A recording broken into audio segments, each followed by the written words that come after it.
Good evening, students. Today in 11th class physics, we are starting a new topic, and that is angle of friction. तो angle of friction क्या है बच्चों, ये अभी हम बता दें. सबसे पहले तो इसकी डेफिनेशन ले लें. एंगल ऑफ फ्रिक्शन क्या है, बहुत कॉम्प्लिकेटेड सॉर्ट ऑफ डेफिनेशन है. तो डेफिनेशन में it is the angle. Mostly अभी हम डेफिनेशंस लिखने में विश्वास नहीं रखते, सिर्फ आपको समझावर देते हैं कॉन्सेप्ट, लेकिन इसमें लिखना जरूरी है, इसलिए अभी हम लोग ले रहे हैं. It is the angle which the resultant of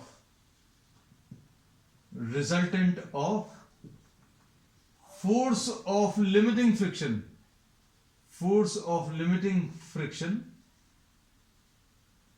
and normal reaction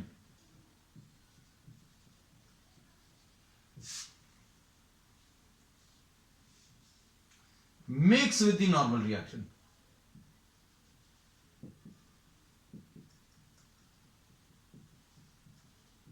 अब देखो बच्चों, देखने में सुनने में अभी हम लोगों को ये थोड़ा सा कॉम्प्लिकेटेड सॉर्ट ऑफ डेफिनेशन लग रही है. It is the angle which the resultant of what, resultant of two forces है. कौन से दो फोर्सेस हैं? Force of limiting friction and normal reaction.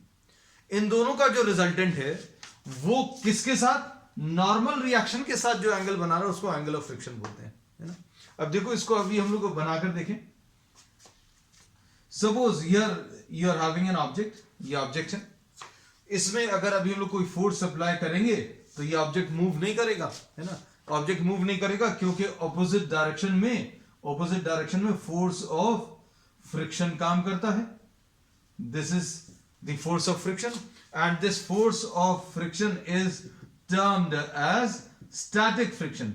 क्योंकि ये ऑब्जेक्ट कैसा है बच्चों? Object is at rest. Object कैसा है? ऑब्जेक्ट रेस्ट पर है. अब इसमें अभी हम लोगों ने ये बोला ये अप्लाइड एफर्ट है. So now suppose you increase the applied effort. तो अप्लाइड एफर्ट इंक्रीज करने की कोई लिमिट नहीं है. मतलब you can increase the applied effort to any large values. बहुत बड़ी वैल्यूज भी ले सकते हैं, लेकिन हम लोग एक कंडीशन रख रहे हैं that the object should be at rest. आप कितना भी एफर्ट इंक्रीज कर लो, मैक्सिमम अप्लाइड एफर्ट की क्या कोई लिमिट है? There is no limit at all.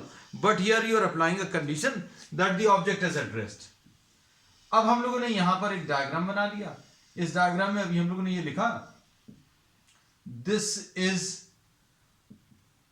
the maximum applied effort. Maximum applied effort. किस कंडीशन के साथ? Such that the object is at rest. Object बच्चों कैसा है? रेस्ट पर है. तो इसकी तो एक लिमिट आएगी. हम लोगों ने एक एग्जांपल लिया था, वो आज एग्जांपल अभी हम फिर से रिपीट कर दे रहे हैं. The maximum applied effort is 49.9 Newton's and the object is at rest. Suppose 49.9 Newton maximum force है जिस पर ये ऑब्जेक्ट रेस्ट पर है. इसका मतलब क्या है? फोर्स ऑफ फ्रिक्शन बच्चों कितना आएगा? Force of friction will be the maximum force of friction, maximum force of limiting friction. So this Fs max is the force of limiting friction. तो force of limiting friction कब काम करता है बच्चों? हम लोगों ने इसमें एग्जांपल लिया था. वो एग्जांपल आज रिपीट करना इसलिए जरूरी है क्योंकि ये कॉन्सेप्ट उसमें यूज होगा. अगर आप इस ऑब्जेक्ट को चलाने में minimum amount of effort is 50 Newton. आप इस ऑब्जेक्ट में 50 न्यूटन लगा रहे हैं और ये चल रहा है. इसका मतलब क्या है? 50 न्यूटन से कम अगर आप लगाओगे तो ये ऑब्जेक्ट चलेगा नहीं. तो अब हम लोगों ने इसमें ये बोला कि suppose the object starts it's motion at a minimum force of 50 Newton. अब इसका मतलब क्या है? इसका मतलब यह है कि अगर आप 5 न्यूटन लगाओगे तो ये ऑब्जेक्ट नहीं चलेगा. क्यों नहीं चलेगा? क्योंकि एक अपोजिंग फोर्स प्रोड्यूस हो जाएगा और ये अपोजिंग फोर्स जो है फोर्स ऑफ फ्रिक्शन है. और जितना आपने एफर्ट लगाया उतना फोर्स ऑफ फ्रिक्शन आ गया. अब आप इसमें 15 न्यूटन लगा दो तो क्या ये ऑब्जेक्ट चलेगा? नहीं भाई, ये ऑब्जेक्ट नहीं चलेगा. क्यों? क्योंकि इसको चलाने में मिनिमम एफर्ट 50 न्यूटन लग रहा है। मतलब क्या हो रहा है बच्चों, जितना आप एफर्ट लगाओगे उतना ही फोर्स ऑफ फ्रिक्शन डेवलप हो जाएगा, है ना। Suppose if you are applying a force of 25 newton, then this object will not move. क्यों नहीं मूव कर रहा? क्योंकि अभी हमने बता दिया, क्या बता दिया, कि ये ऑब्जेक्ट अपना मोशन स्टार्ट कर रहा है। कितने पर स्टार्ट कर रहा है? This is starting its motion at 50 newton. So if you are increasing this effort to 25 newton, then this object will not move. Then this object is not moving. क्यों? क्योंकि फोर्स ऑफ फ्रिक्शन बच्चों 25 Newton आ गया। अब जैसे जैसे आप applied effort increase करोगे वैसे वैसे ये फोर्स ऑफ फ्रिक्शन बढ़ता जाएगा। और मैक्सिमम कितना लगाएंगे? मैक्सिमम 49.9 न्यूटन लगाया तो भी ये ऑब्जेक्ट नहीं चलेगा। क्यों? क्योंकि फोर्स ऑफ फ्रिक्शन 49.9 न्यूटन। अब इसके बाद एफर्ट अगर आप इंक्रीज करोगे 50 न्यूटन तो ये ऑब्जेक्ट चल जाएगा। क्यों चल जाएगा? क्योंकि मैक्सिमम फोर्स ऑफ फ्रिक्शन हम लोगों ने बता दिया कितना है, 49.9। तो अब हम लोगों को ये पता चल गया, as we are increasing the applied effort, the force of friction is also increasing. और फोर्स ऑफ फ्रिक्शन जो है, जैसे जैसे अप्लाइड एफर्ट बढ़ाएंगे वैसे वैसे फोर्स ऑफ फ्रिक्शन बढ़ता जाएगा। और इसकी एक मैक्सिमम लिमिट आएगी, और इसकी मैक्सिमम लिमिट हमारे एग्जांपल में 49.9 न्यूटन है ना। और इस मैक्सिमम फोर्स ऑफ फ्रिक्शन को हम लोगों ने फोर्स ऑफ लिमिटिंग फ्रिक्शन बोल दिया था। अब इसके बाद क्या होगा? इसके बाद अगर आप अप्लाइड एफर्ट इंक्रीज करोगे तो ये ऑब्जेक्ट चलना शुरू कर देगा। क्यों चलना शुरू कर देगा? क्योंकि ऑब्जेक्ट के इन दोनों सरफेसेस के बीच में जो फ्रिक्शन की लिमिट है या मैक्सिमम फोर्स ऑफ फ्रिक्शन है, उसको ये ले चुका है। और ये मैक्सिमम फोर्स ऑफ फ्रिक्शन कितना है? 49.9। तो अब हम लोगों ने ये बता दिया, P maximum is the maximum applied effort such that the object is at rest. Maximum applied effort object rest पर। और ये क्या है? ये फोर्स ऑफ लिमिटिंग फ्रिक्शन है। ये क्या आ जाएगा बच्चों? ये नॉर्मल रिएक्शन। ये क्या है बच्चों? ये नॉर्मल रिएक्शन, इसको एन बोलते हैं। This is the reaction which is offered by the surface, है ना। Reaction offered by the surface बच्चों क्या है? This is an. अब इसके बाद क्या बोला हुआ है? अब पढ़ो डेफिनेशन को। It is the angle which the resultant of, resultant किस किस का बच्चों? Resultant force of limiting friction और नॉर्मल रिएक्शन। अब ये फोर्स ऑफ लिमिटिंग फ्रिक्शन और नॉर्मल रिएक्शन का रिजल्टेंट निकालना, इसका और इसका रिजल्टेंट अगर निकालना है तो कैसे निकालेंगे? रिजल्टेंट निकालने का तरीका अभी हम लोगों को मालूम है। क्या? कि अभी हम लोग इसमें ये पैरेललोग्राम कंप्लीट करेंगे। तो बच्चों ये पैरेललोग्राम कंप्लीट कर लिया, और इसका ये जो डायगोनल है ये रिजल्टेंट आ जाएगा। So this is the resultant of FS max and N. ये क्या आ गया बच्चों?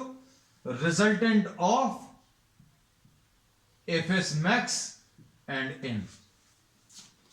Resultant of FS max and N ये आ गया।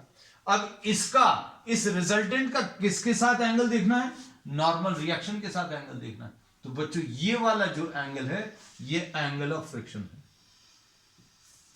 तो ये डेफिनेशन बहुत कॉम्प्लिकेटेड दिख रही थी, लेकिन एक बार आप इसको समझ लेंगे तो सब कुछ बहुत इजी हो जाएगा। तो अब देखो, अब हमें डायग्राम में अगर दिखाना तो डायग्राम में तो बहुत सिंपल सा कॉन्सेप्ट दिख रहा है। क्या? कि ये वाला जो रेड वाला जो वेक्टर है, इसका नॉर्मल रिएक्शन के साथ जो एंगल है वो थीटा है, और वो थीटा क्या है? Angle of friction. बच्चों ये फोर्स भी अभी हम लोग मार्क कर लेना, mg। तो अब डेफिनेशन क्या है? For any to surfaces the angle of friction for any two surfaces in contact, ऐसा भी लिखते हैं अभी हम लोग, any two surfaces in contact is the angle which the resultant of fs max and n resultant of F S max and N, ये आ गया। ये रिजल्टेंट किसके साथ? नॉर्मल रिएक्शन के साथ। तो नॉर्मल रिएक्शन के साथ जो एंगल बना रहा है इसको एंगल ऑफ फ्रिक्शन बोलते हैं, है ना? तो अब हम लोगों ने सबसे पहली चीज तो डेफिनेशन लिखी, फिर डेफिनेशन लिखने के बाद अभी हमने आपको कॉन्सेप्ट समझा दिया। और कॉन्सेप्ट क्या है बच्चों? कि सबसे पहली चीज ये ऑब्जेक्ट रेस्ट पर रहना चाहिए। सबसे इंपॉर्टेंट बात ये है कि ऑब्जेक्ट जो है ये रेस्ट पर रहना चाहिए। ऑब्जेक्ट रेस्ट पर है और ये मैक्सिमम अप्लाइड एफर्ट है। मैक्सिमम अप्लाइड एफर्ट मतलब क्या है कि अगर ये 49.9 न्यूटन है और ये मैक्सिमम अप्लाइड एफर्ट है किस चीज के लिए? For the object to be at rest. इसका मतलब यह है कि अगर आप इसके ऊपर 50 लगा दोगे तो क्या होगा? ये ऑब्जेक्ट मूव कर जाएगा। If you are applying 50 newton then the object will start moving. तो अब हम लोगों ने क्या बोला? This P maximum is the maximum applied effort for the object to be at rest. अगर ये मैक्सिमम अप्लाइड एफर्ट है तो ये एफएस मैक्स आएगा। एफएस मैक्स बच्चों अपने आप कभी नहीं लगता। This is the maximum force of limiting friction for any two surfaces in contact. तो आपने ये मैक्सिमम अप्लाइड एफर्ट लगाया तो ये एफएस मैक्स आया। ये इसका नॉर्मल रिएक्शन है। इन दोनों का जो रिजल्टेंट है इसका और इसका रिजल्टेंट बच्चों ये आया डायगोनल से, और इस रिजल्टेंट का नॉर्मल रिएक्शन के साथ जो एंगल है उसको अभी हम लोगों ने क्या एंगल ऑफ फ्रिक्शन बोला। तो ये डेफिनेशन हो गई, है ना। अब इसमें क्या करने वाले बच्चों देखना ध्यान से। अब हम लोग इनको कुछ नाम दे दे रहे हैं। सपोज इसको O बोल दिया, इसको A बोल दिया, सपोज इसको B बोल दिया एंड दिस इज C, है ना। अब हम लोगों को tan थीटा बताना है। तो देखो tan थीटा कैसे मिलेगा? tan theta will be equal to perpendicular BC divided by base OB, perpendicular divided by base. अब परपेंडिकुलर BC बच्चों किसके बराबर आएगा? ये परपेंडिकुलर, ये tan theta will be perpendicular divided by base. तो BC किसके बराबर आ जाएगा? BC will be equal to OA। OB बच्चों क्या है? तो OB नॉर्मल रिएक्शन है, ये लिख लें। और OA क्या है? OA बच्चों ध्यान से देखना, OA this is FS max, तो ये एफएस मैक्स आ गया डिवाइडेड बाय n। तो tan थीटा की वैल्यू बच्चों कितनी आ जाएगी? FS max upon n। तो ये रिलेशन आ गया। अब एफएस मैक्स का हम लोगों को फॉर्मूला मालूम है, क्या है? एफएस मैक्स का फॉर्मूला है mu S into N divided by n। ये n और n कैंसिल होगा तो tan थीटा की वैल्यू बच्चों कितनी? म्यू एस आ जाएगी। तो एंगल ऑफ फ्रिक्शन का ये इंपॉर्टेंस है। क्या इंपॉर्टेंस है बच्चों? अगर आप टेंजेंट ले लें, उसका tan ले लें, tan of the angle of friction will give you what? The coefficient of static friction, है ना। तो अब हम लोग इसमें क्या कह सकते हैं बच्चों? एंगल ऑफ फ्रिक्शन जो है, angle of friction mu S के ऊपर डिपेंड करता है। और म्यू एस बच्चों किसके ऊपर डिपेंड करता है? It depends on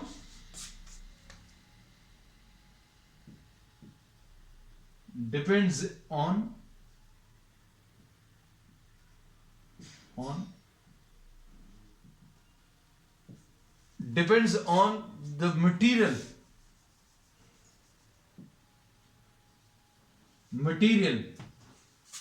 and the nature of surfaces in contact। बच्चों किसके ऊपर डिपेंड करेगा? It will depend on the material and the nature of surfaces in contact. इसका मतलब सिंपल सा है कि अगर सरफेस जो है स्मूथ सरफेस है तो उसके लिए म्यू एस की वैल्यू कम होती है, और म्यू एस की वैल्यू अगर कम होगी तो थीटा की वैल्यू भी कम आएगी। और अगर रफ सरफेसेज हैं बच्चों, अगर सरफेसेज रफ हैं तो म्यू एस की वैल्यू ज्यादा होगी, और म्यू एस की वैल्यू अगर ज्यादा है तो थीटा भी ज्यादा होगा, है ना। तो बच्चों आज का ये पहला कॉन्सेप्ट था। फिर उसके बाद आज का नेक्स्ट कॉन्सेप्ट, नेक्स्ट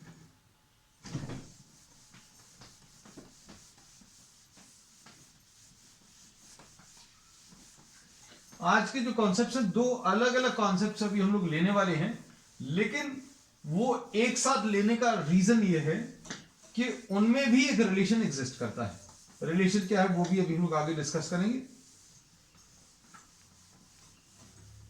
तो अभी तक जो अभी हम लोगों ने पढ़ा वो क्या पढ़ा, हम लोगों ने पढ़ा किसके बारे में, we studied about angle of friction. हम लोगों ने बच्चों पढ़ा एंगल ऑफ फ्रिक्शन के बारे में। एंगल ऑफ फ्रिक्शन इसको थीटा से रिप्रेजेंट करते हैं, और अभी हम लोगों ने बोला it is the angle which the resultant of, हम पूरा नहीं लिखेंगे, विच द रिजल्टेंट ऑफ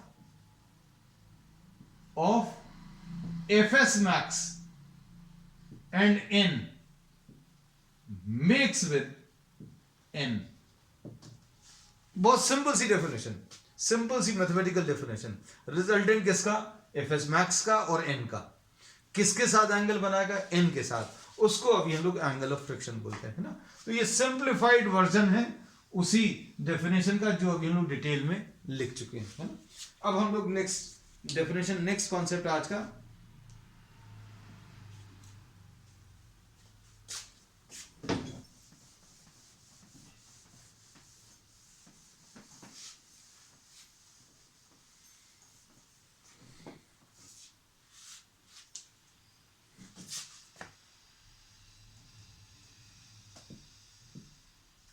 नेक्स्ट बच्चों नेक्स्ट कॉन्सेप्ट है एंगल ऑफ रिपोज। तो एंगल ऑफ रिपोज क्या है,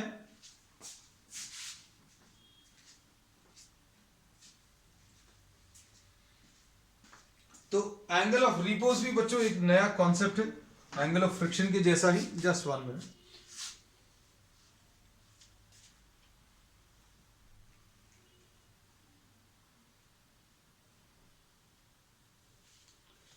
इसमें अगर कोई इंक्लाइन प्लेन अभी हम लोग ले लें बच्चों, ध्यान से सुनना, if you are taking an incline plane and if you are placing any object on the incline plane, इसको बच्चों भी हम प्रैक्टिकली फील करके भी बताएंगे, है ना।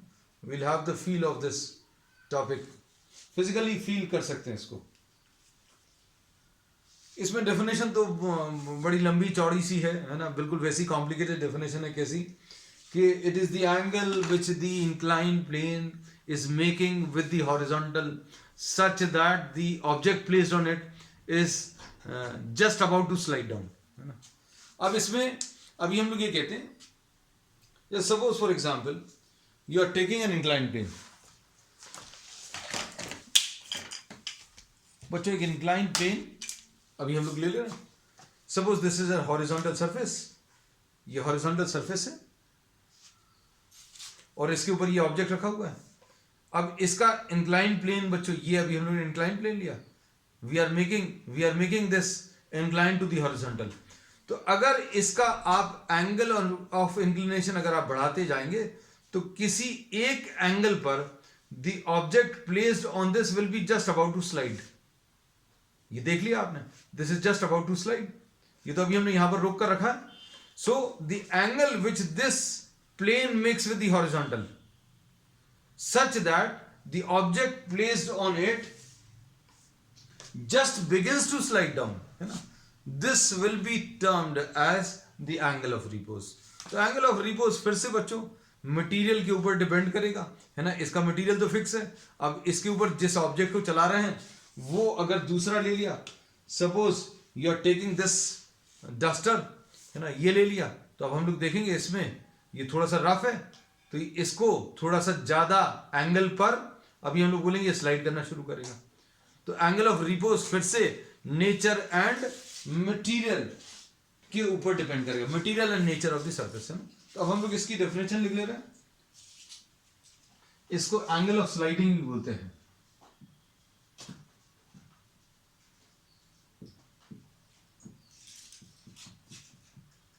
It is the angle which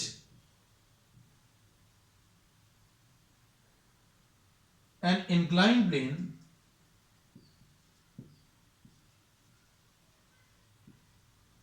makes with the horizontal।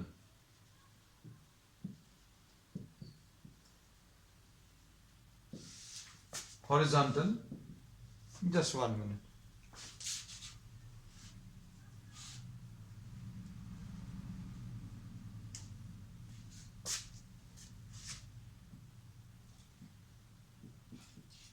Minimum, ये word और use कर ले.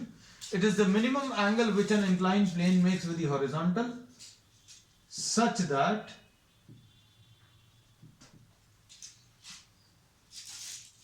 the object placed on it just begins to slide down.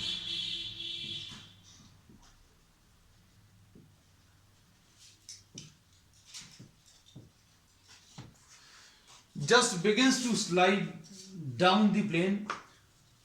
This will be termed as, it is the minimum angle, है ना बच्चों. Minimum word क्यों use किया? इसलिए क्योंकि अगर आप एक इंक्लाइन प्लेन ले लेंगे, सपोज ये हॉरिजॉन्टल है बच्चों, है ना, ये हॉरिजॉन्टल प्लेन है.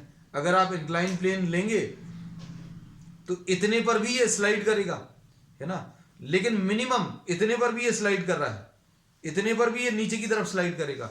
लेकिन अभी हम लोगों ने क्या बोला कि मिनिमम एंगल जिस पर ये ऑब्जेक्ट नीचे की तरफ स्लाइड करना शुरू कर रहा है या करने ही वाला है, उसको अभी हम लोग एंगल ऑफ रिपोज बोलेंगे.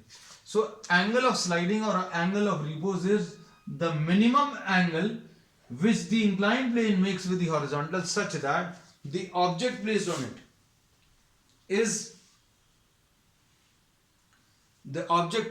it is just about to slide down or just begin sliding is termed as what? The angle of repose.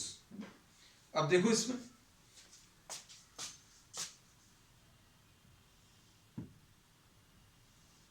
Suppose इसको अभी हम अल्फा से रिप्रेजेंट कर रहे हैं. ये बच्चों एंगल अल्फा है. अब इसमें ये ऑब्जेक्ट है, ठीक, इसमें इसके ऊपर जो फोर्सेस काम कर रहे हैं ये mg है.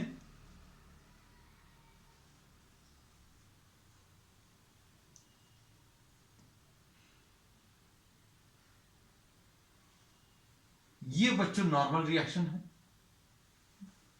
और ये चीज अभी हमने पहले भी आपको डिस्कस किया है कि कोई भी दो लाइंस के बीच में अगर एंगल 30 डिग्रीज अगर है तो इसके परपेंडिकुलर लाइन और इसके परपेंडिकुलर लाइन, इन दोनों को भी अगर आप कहीं पर ज्वाइन कराएंगे तो इनके बीच में भी एंगल 30 डिग्रीज ही आएगा.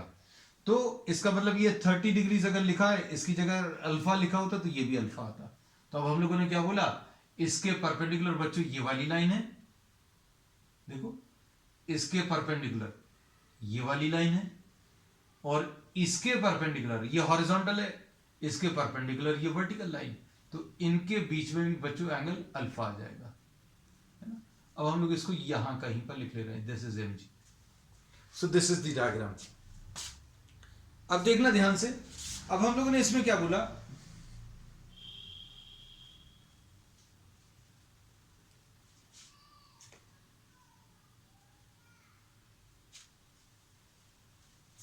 अब इसमें बच्चों इसके दो कंपोनेंट्स आ जाएंगे.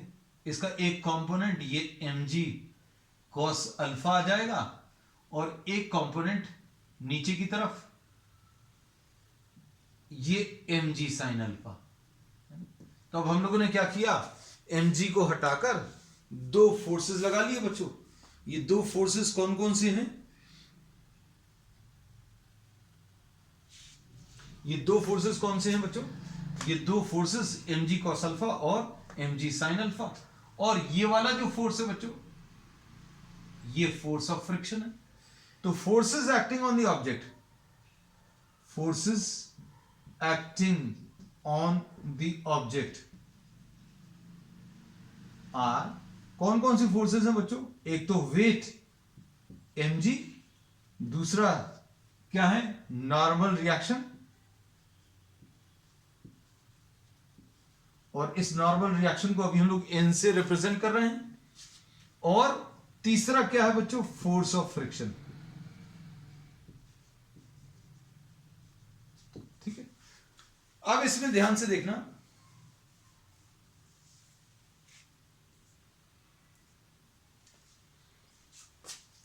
this is just about to slide down the plane, then this can be written as Fs max. When this is just about to slide down the plane, तो बच्चों ये कितना आ जाएगा, ये Fs max आ जाएगा।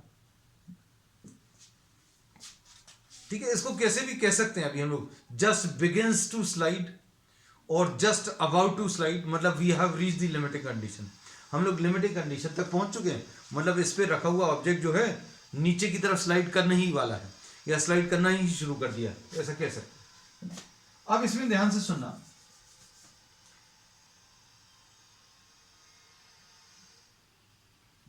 Fs max बच्चों किसके बराबर आ जाएगा, mg sin अल्फा। हमने आपको पिछली क्लासेस में याद भी कराया है कि किसी भी ऑब्जेक्ट को अगर आप इंक्लाइन प्लेन पर रखोगे, जैसे सपोज ये तो हॉरिजॉन्टल प्लेन है, अगर आप इंक्लाइन प्लेन पर रखोगे तो इसका वेट नहीं काम करेगा नीचे की तरफ। नीचे की तरफ कौन सा फोर्स काम करेगा, इसका mg sin थीटा काम करेगा। मतलब अभी हम लोग ये बोलते हैं कि बच्चों कई लोगों को ऐसा एक मिसकॉन्सेप्शन रहता है कि अगर हम इसको ऐसा कर दें इंक्लाइन प्लेन पर तो नीचे की तरफ कौन ले जा रहा है, कहते हैं नीचे की तरफ mg। तो mg बच्चों हमेशा वर्टिकली डाउनवर्ड रहता है, mg हमेशा वर्टिकली डाउनवर्ड एक्ट करता है, और इंक्लाइन प्लेन में along the plane downward direction में जो फोर्स काम करेगा वो mg sin अल्फा, ये याद रखना है ना। अब इसमें ये mg sin अल्फा है बच्चों, ये mg cos अल्फा है, तो mg sin alpha Fs max के बराबर आ गया, और n जो है बच्चों mg cos अल्फा के बराबर आ गया। अब इन दोनों को डिवाइड कर लो, इन दोनों को अगर डिवाइड करेंगे तो क्या आएगा,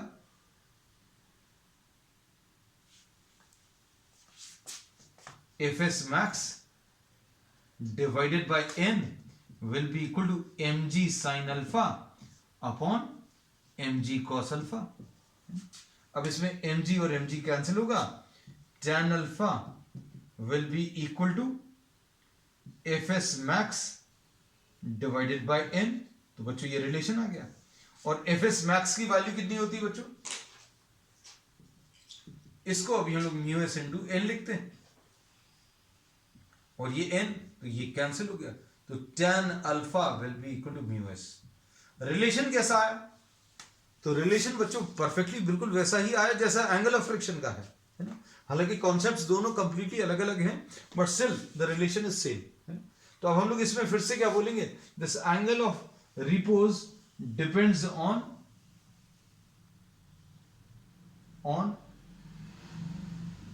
the material and the nature of surfaces in contact। इसके ऊपर डिपेंड करेगा, है ना। तो बच्चों अब हम लोग इस पर बेस्ड जो पॉइंट्स कह सकते हैं कि एंगल ऑफ फ्रिक्शन बच्चों किसके बराबर आता है, tan theta is equal to tan alpha, और ये दोनों ही वैल्यूज किसके बराबर, म्यू एस के बराबर आ रही है। ठीक, अब इसमें इस पर बेस बच्चों क्वेश्चंस बहुत सिंपल तरीके से आ सकते हैं। कैसा कि an object is placed on an incline plane. बच्चों ये थ्योरेटिकली आप प्रैक्टिकली आप कोएफिशिएंट ऑफ फ्रिक्शन निकाल सकते हैं। कोएफिशिएंट ऑफ स्टैटिक फ्रिक्शन जो है अभी आप निकाल सकते हैं किसी भी दो सरफेसेस के लिए। कैसे निकाल सकते हैं, आप घर पर ये एक्सपेरिमेंट कर सकते हैं। You can try any table पर कोई ऑब्जेक्ट रखो and you can place in fact different objects मतलब पेन अगर आप रखोगे तो पेन किसी एंगल पर स्लाइड करना शुरू करेगा। पेन की जगह if you are taking a piece of cloth या कोई रफ सरफेस लोगे तो वो थोड़े से ज्यादा एंगल पर नीचे की तरफ स्लाइड करना शुरू करेगा। तो अभी हम लोगों ने क्लियरली बोल दिया कि एंगल ऑफ रिपोज जो है अलग अलग टाइप के मटेरियल्स के लिए, क्योंकि दो चीजों के नेचर के ऊपर डिपेंड करता है, क्योंकि दो ऑब्जेक्ट्स मूव करते हैं, दो ऑब्जेक्ट्स के बीच में रिलेटिव मोशन होता है, दोनों तो नहीं मूव करते। इसमें suppose if you are placing this pen on this hand, है ना, तो अभी हम लोग ये कहते हैं कि पेन का रफनेस और हाथ की जो रफनेस है उसके ऊपर डिपेंड करेगा। अब इसकी जगह, इस पेन की जगह अगर आपने क्लॉथ ले लिया या in place of hand you are taking a table and in place of this you are taking any book, तो एंगल ऑफ फ्रिक्शन बच्चों अलग अलग आएगा, एंगल ऑफ रिपोज सॉरी अलग अलग आएगा।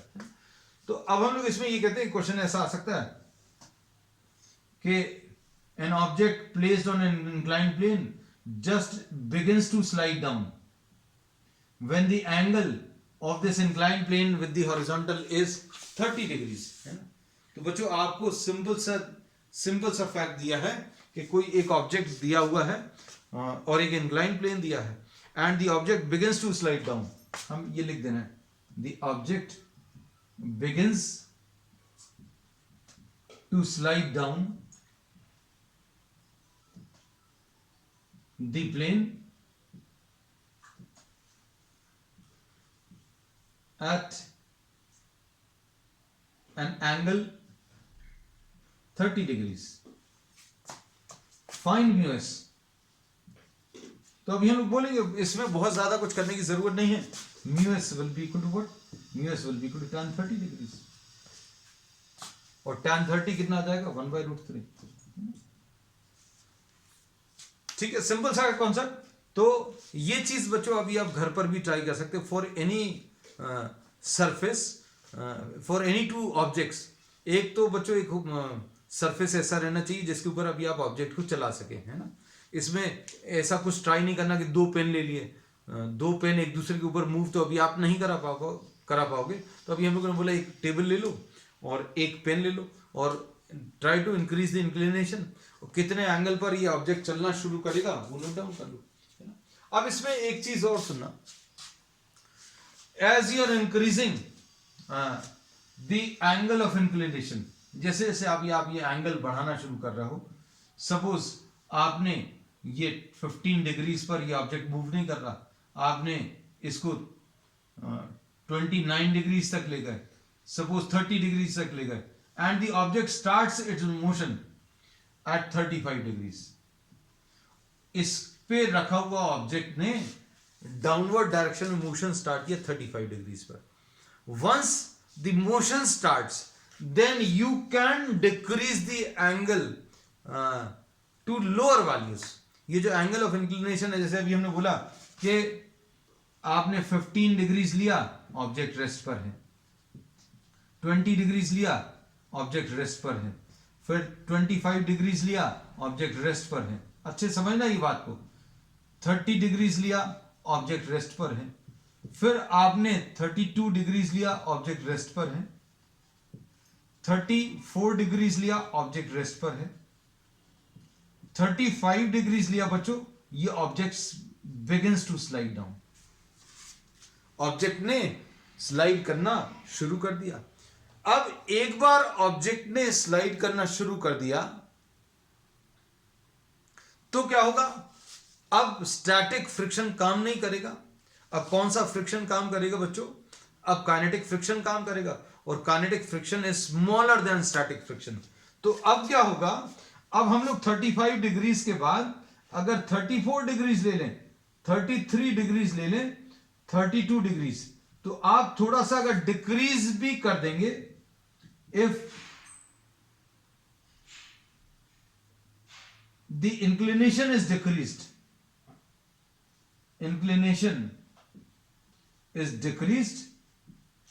then also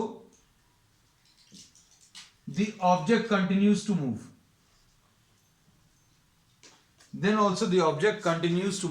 ऑब्जेक्ट अपना मोशन क्यों कंटिन्यू करता है? क्योंकि अभी हम लोगों ने बोला जब इसका आप इंक्लिनेशन इंक्रीज कर रहे हो 15, 20, 25, 30, 32, 34, 35 पर चलना शुरू किया, और जब एक बार चलना शुरू कर देगा फिर स्टैटिक फ्रिक्शन काम नहीं करेगा। फिर क्या काम करेगा? फिर काइनेटिक फ्रिक्शन काम करेगा, और काइनेटिक फ्रिक्शन कम होता है, और काइनेटिक फ्रिक्शन अगर कम है तो अभी हम लोग बोलेंगे आप एंगल ऑफ इंक्लिनेशन थोड़ा सा कम भी कर देंगे, then also the object will continue its motion. तो बच्चों अब आज के लिए इतना ही। Today we studied about what angle of friction and angle of repose. अगली कुछ क्लासेस में अभी हम लोग फ्रिक्शन से ही रिलेटेड कुछ प्रॉब्लम्स करेंगे, but that on the next one. That's all for today.